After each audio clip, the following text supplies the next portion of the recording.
వాయువ్య బంగాళాఖాతంలో దానికి ఆనుకుని ఉన్న బెంగాల్ తీర ప్రాంతాలు బంగ్లాదేశ్ ప్రాంతాల్లో వాయుగుండం ఏర్పడింది. గడిచిన 24 గంటల్లో 13 కిలోమీటర్ల వేగంతో పశ్చిమ వాయువ్య దిశగా కదిలి తీరాలను దాటినట్లు ఐఎండీ పేర్కొంది. మరోవైపు ఉత్తరప్రదేశ్, ఈశాన్య మధ్యప్రదేశ్, ఉత్తర ఛత్తీస్గఢ్, దక్షిణ జార్ఖండ్, ఉత్తర ఒడిశా మీదుగా వాయుగుండం కేంద్రం వరకు సముద్ర మట్టానికి 3.1 కిలోమీటర్ల ఎత్తు వరకు ద్రోణి కొనసాగుతుందని వివరించింది. ఈ ప్రభావంతో మరికొన్ని రోజులు పలు రాష్ట్రాల్లో వర్షాలు కురిసే అవకాశం ఉందని అంచనా వేసింది. ఇక ఇవాళ రాష్ట్రంలోని పలు చోట్ల తేలికపాటి నుంచి మోస్తరు వర్షాలు పడొచ్చు. హైదరాబాద్ లోనూ 3 రోజుల నుంచి ఎడతెరిపి లేకుండా వర్షాలు కురుస్తున్నాయి. విద్యార్థులు ఆఫీస్ వెళ్లేందుకు తీవ్ర ఇక్కట్లు పడుతున్నారు. ప్రజలు అత్యవసరం ఉంటే తప్ప బయటకు రావద్దని జీహెచ్ఎంసీ అధికారులు సూచిస్తున్నారు.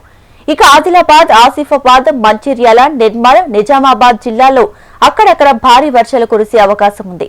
మరికొన్ని జిల్లాల్లో ఉరుములు, మెరుపులు, ఈదురు గాలులతో కూడిన వర్షాలు పడే అవకాశం ఉంది.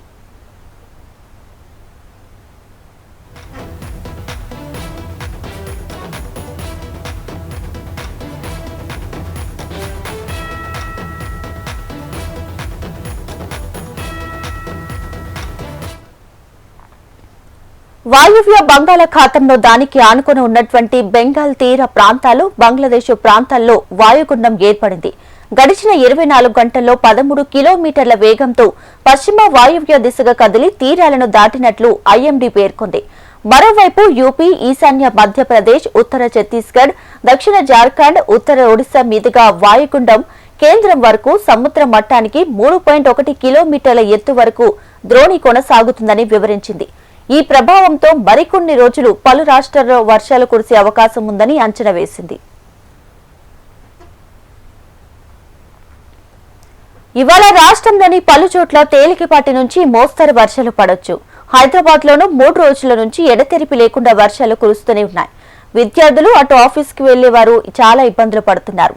ప్రజలు అత్యవసరం ఉంటే తప్ప బయటకు రావద్దని జీహెచ్ఎంసీ అధికారులు సూచిస్తున్నారు. ఇక ఆదిలాబాద్, ఆసిఫాబాద్, మంచిర్యాల, నిర్మల్, నిజామాబాద్ జిల్లాల్లో అక్కడక్కడ భారీ వర్షాలు కురిసే అవకాశం ఉంది. మరికొన్ని జిల్లాల్లో ఉరుములు, మెరుపులు, ఈదురు గాలులతో కూడిన వర్షాలు పడే అవకాశం ఉంది.